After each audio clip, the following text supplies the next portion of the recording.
Gaspard, Linky et compagnie, touche pas à mon compteur, l'émission du collectif du même nom.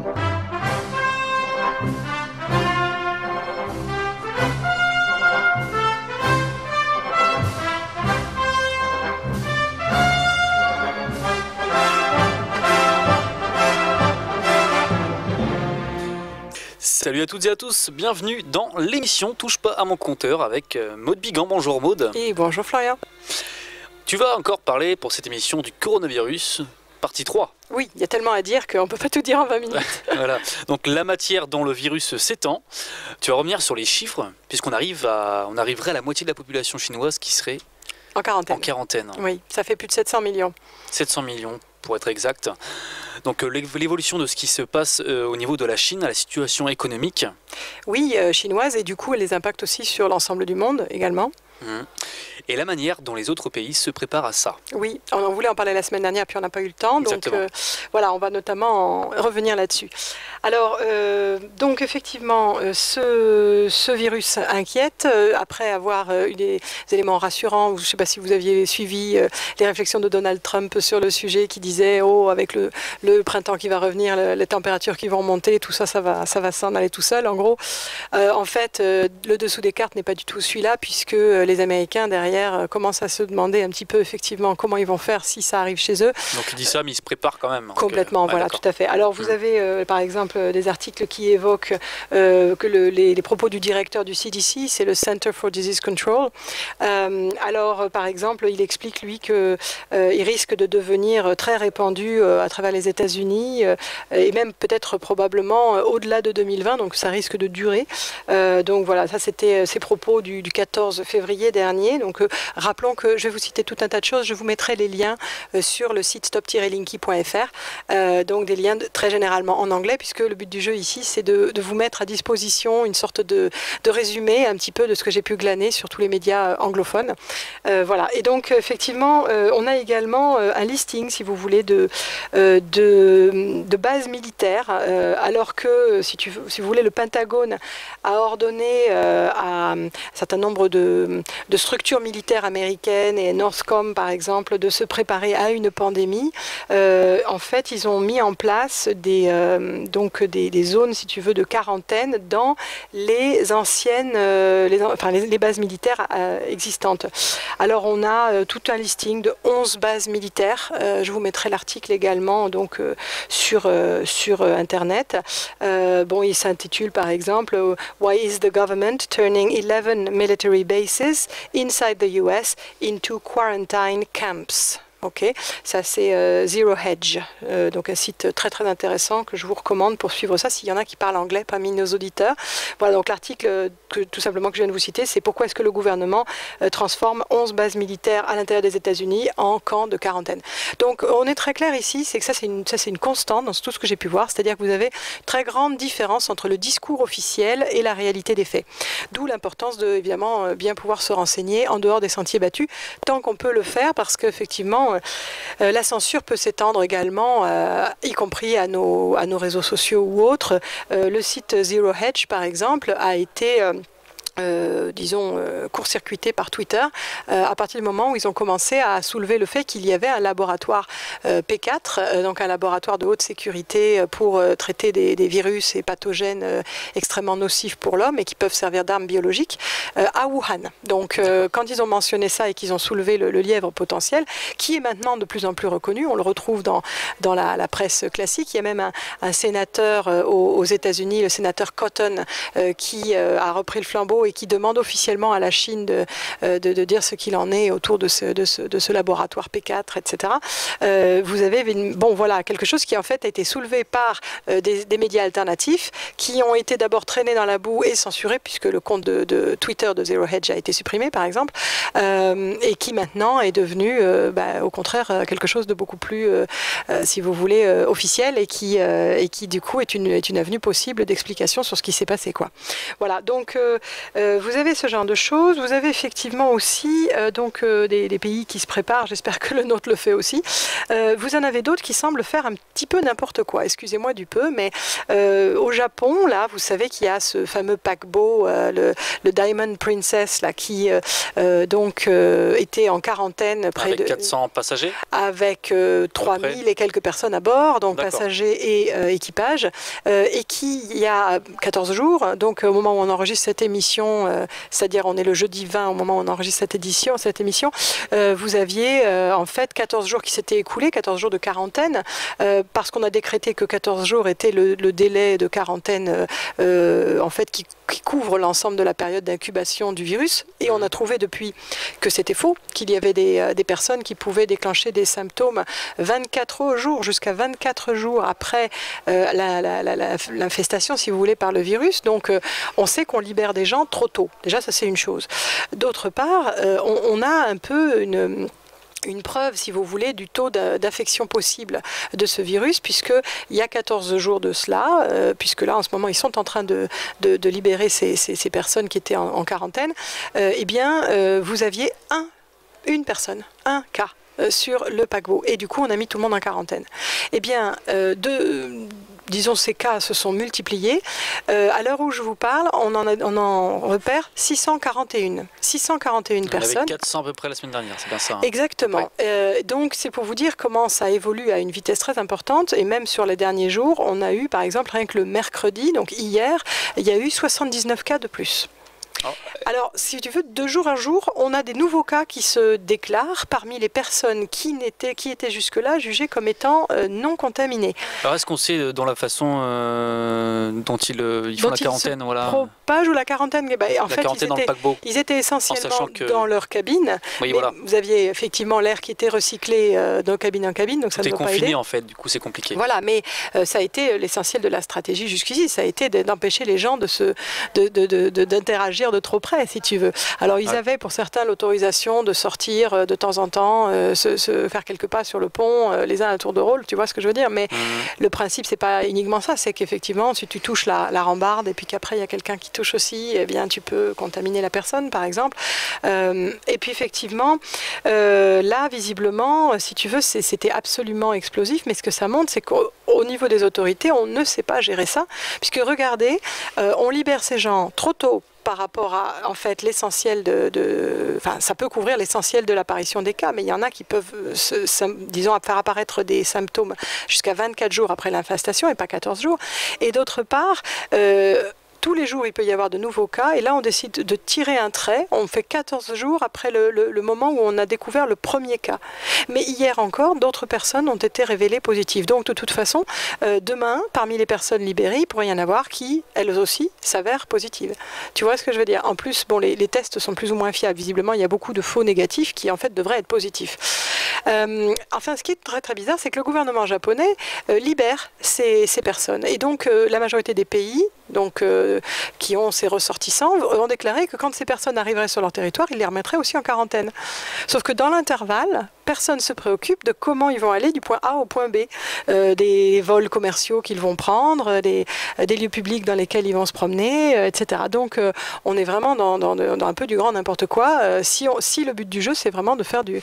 Donc ils iraient du point A au point B sans protection. Sans protection, voilà, sauf les Américains qui ont été rapatriés un jour plus tôt avant la fin de la quarantaine même, par directement on va dire un voyage spécial.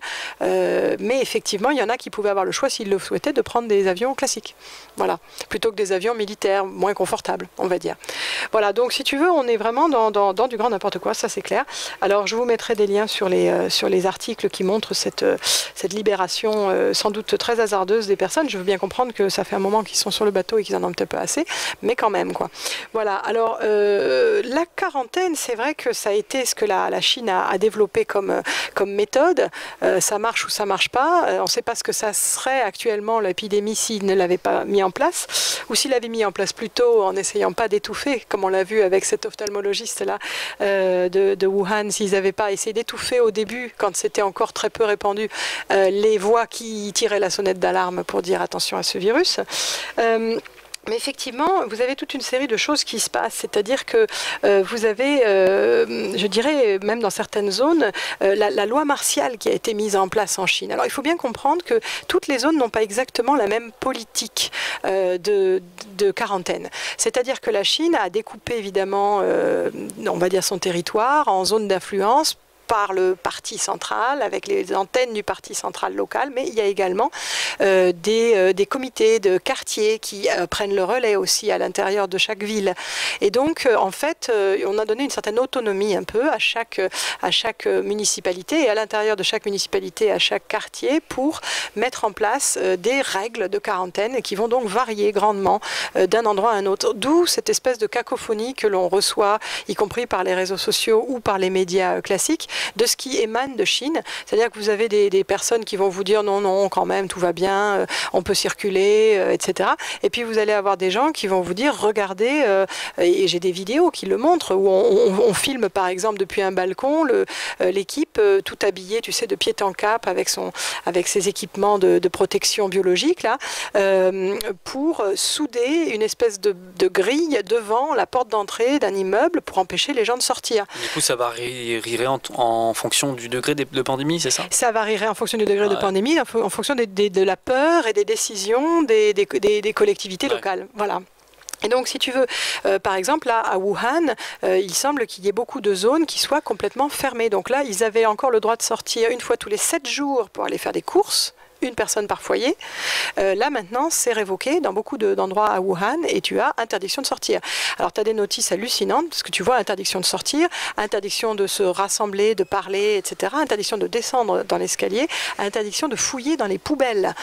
Donc, ça vous donne une idée aussi de la détresse d'un certain nombre de personnes parce que, et qui, évidemment, je répète, ne sont pas comptées dans les statistiques de mortalité non plus, parce que quand vous avez une grille qui a été soudée devant chez vous, vous ne rentrez, enfin vous rentrez plus, vous sortez plus. Donc il faut qu'il y ait des gens qui vous amènent à manger à travers les barreaux. Est-ce que ça se fait vraiment? Et si vous ne pouvez pas sortir, ben, vous restez à mourir tout simplement dans votre chez vous, quoi. Alors les Chinois essayent de faire passer un certain nombre de vidéos. Il y a des gens qui expriment leur détresse, qui disent qu'ils risquent gros en se faisant, mais bon voilà. Et puis vous avez des gens qui utilisent les moyens qu'ils peuvent pour essayer de montrer ce qui se passe. Alors des gens qui disent regardez, voilà, ça c'est ma tour, la tour qui est en face de chez moi par exemple, au début de la quarantaine, toutes les fenêtres étaient allumées et maintenant regardez, le soir il n'y a plus que 7 fenêtres d'allumées. Et donc ça leur donne une idée, si vous voulez, de est-ce que les autres ils n'allument pas parce qu'ils sont trop mal pour ou est-ce qu'ils sont carrément morts, parce que si le quartier est bloqué, ils ne peuvent pas être partis. Donc voilà, et lui, bon, par exemple la personne qui postait cette information disait dans ma tour il n'y a plus que 5 fenêtres d'allumées. Voilà. Vous avez des gens qui filment d'en haut des personnes qui tombent carrément, quand dans les zones où on peut encore un peu circuler, des personnes qui tombent dans la rue et vous avez des groupes de gens encore tout habillés en blanc, de pied en cap, qui viennent et puis vous avez des badauds autour qui regardent et puis on leur dit, enfin visiblement on crie quelque chose en chinois, on leur dit de partir. Voilà, vous avez ce genre de choses. Et puis surtout, vous avez les chiffres de crémation. Parce que ça donne quand même une information très importante sur les mortalités, la mortalité réelle, si vous voulez. Et là, c'est assez inquiétant parce que, en fait, bon, il y a plein de choses qui se passent. C'est-à-dire que, au-delà de ce chiffre, à peu près de 700 millions de personnes en quarantaine dont je vous parlais tout à l'heure, qui provient d'un article du New York Times et qui s'intitule To Tame Coronavirus, Mao-Style Social Control Blankets China. Donc, pour dompter le coronavirus, un contrôle social à la Mao, on va dire, recouvre maintenant la Chine. Et on vous montre des équipes locales en train de pulvériser, vous savez, du désinfectant. C'est ce qu'ils font allègrement par camion ou à la main dans les rues, dans les lieux publics, etc. Vous avez donc ces chiffres de crémation qui sont particulièrement inquiétants. Alors en fait, qu'est-ce qui se passe? Vous avez des articles qui rapportent des centres de crémation complètement débordés. Alors à Wuhan, il y a 7 centres de crémation, si tu veux, et ils sont complètement débordés, épuisés, voilà. Sachant que vous avez une capacité de crémation qui est donc bien supérieure au nombre de morts affichés, si tu veux, par le gouvernement évidemment, et qu'ils auraient des personnes qui viendraient les aider, c'est-à-dire qu'il y a des recrutements qui ont lieu pour recruter si tu veux, des nouveaux travailleurs pour venir à la fois récupérer les corps qu'on peut avoir dans les appartements, dans les rues, spécialité, et pour brûler. Non, pas du tout. Voilà. Alors par exemple, on a une annonce là. On a une annonce. Alors, en fait, on a un article qui est publié dans The Epoch Times. Alors, ça s'intitule Funeral Home Workers Across China Sent to Coronavirus Epicenter of Wuhan to Handle Cadavers Piling Up. Donc, je vous traduis, des travailleurs donc, de centres funéraires à travers la Chine qui sont envoyés vers Wuhan, l'épicentre donc, de l'épidémie de coronavirus, pour gérer les cadavres qui s'empilent. Ça part, hein. Donc, effectivement, tu as dans cet article toute une série d'équipes qui sont citées provenant de différentes localisations en Chine et qui sont envoyées vers Wuhan pour aider à relayer peut-être les travailleurs qui fatiguent peut-être parce qu'ils doivent travailler peut-être 24 heures sur 24 pour brûler les corps. Par exemple, ici, on nous dit... en février, 14 février, le gouvernement central chinois a annoncé que plus de 1000 personnes étaient mortes à Wuhan au cours des derniers 45 jours, mais le personnel des crématoriums locaux a confié à donc, The Epoch Times, dans des interviews récentes, que le nombre de corps qu'ils recevaient avait explosé au cours des dernières semaines, les obligeant à travailler 24 heures sur 24 afin de gérer les corps au quotidien. Un officiel d'un crématorium, donc d'un seul si tu veux, il y en a 7 à Wuhan, a effectivement expliqué que par exemple ils avaient en une journée traité, géré, donc brûlé 127 corps dans une seule journée. Donc tu imagines la proportion que ça veut dire, que ça représente par rapport à tout ça. Alors là par exemple, ils annonçaient, ils mettaient des petites annonces quoi tout simplement, donc c'est une seule annonce pour un centre funéraire. Alors, c'était le 12 février dernier. Ça nous demandait effectivement, le centre funéraire de Wuchang, qui demandait 20 travailleurs pour ramasser les corps entre minuit et 4 heures du matin. Et les prérequis pour cela, pour les candidats potentiels, étaient d'être âgés entre 16 et 50 ans, d'être physiquement forts et d'être braves, courageux. Voilà. Pas brave, gentil. Donc effectivement, ça veut dire quoi? Ça veut dire soit qu'ils sont épuisés et débordés, les personnes qui font ça, soit qu'ils ont aussi attrapé peut-être le coronavirus également et qu'ils ne sont plus en état de le faire et qu'on a besoin de renouveler le personnel, par exemple. Voilà. Et tu as effectivement des annonces comme ça, des affiches de personnes dans ces crématoriums qui sont dans d'autres endroits du pays et qui se prennent en photo avec une banderole devant leur crématorium en disant qu'ils vont aller soutenir les gens à Wuhan, tu vois. Donc effectivement, on est dans des choses vraiment qui t'indiquent qu'il y a une énorme quantité de personnes décédées dans ce contexte. Alors, pour finir là-dessus, sur l'aspect économique, pardon, je rappelle que la Chine prétend, parce qu'évidemment, ils ont des problèmes économiques très importants, vu qu'ils ne produisent presque plus rien en ce moment, vous avez des articles qui montrent que le président dit qu'on a repris, 95% des usines ont rouvert, etc.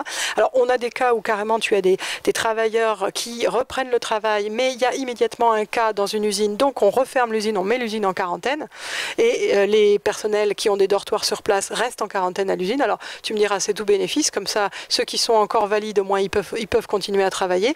Donc, économiquement, pour le pays, c'est mieux. Tu vois ce que je veux dire? C'est un peu cynique ce que je te dis, mais voilà.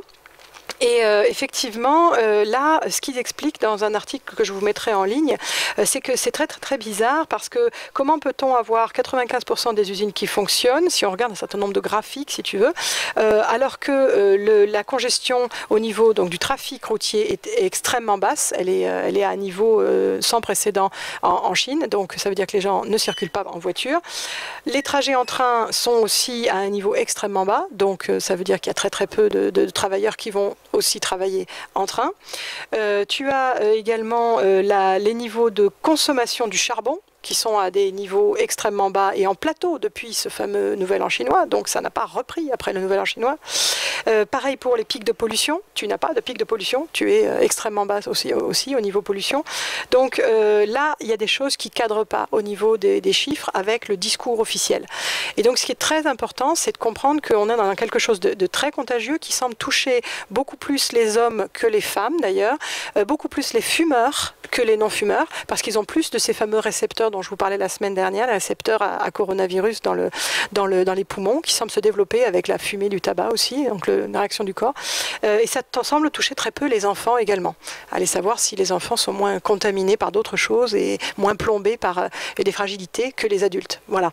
Donc on a une situation qui est préoccupante et qui préoccupe nos dirigeants, même s'ils n'en laissent rien savoir ou rien paraître. Merci beaucoup, Maud. À bientôt.